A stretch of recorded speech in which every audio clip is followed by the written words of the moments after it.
Hello guys! In this video I'm going to show you how to set up Google's Find My Phone application. But first, I just wanted to mention, please don't forget to subscribe to my channel, because at 10,000 subscribers I'm going to show you my whole YouTube revenue statistics and growth strategy, how to make money online. So let's jump into it. First, you're going to open the application. After that, it's going to ask you for your login information, which, as you can see, I'm already logged in. After that, it's going to ask for your device information. You're going to click accept. As you can see, it cannot track my device because my device cannot access internet and it cannot access location information. To fix that, you're going to swipe down. I'm going to swipe down again.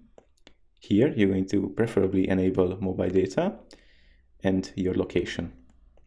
After that, you're going to click retry. And in a couple of seconds, it's going to be able to locate my device and it can even connect to it.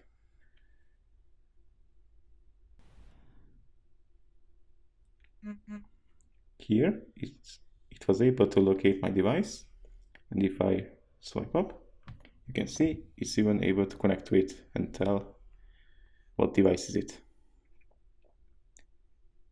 That's pretty much it for this video.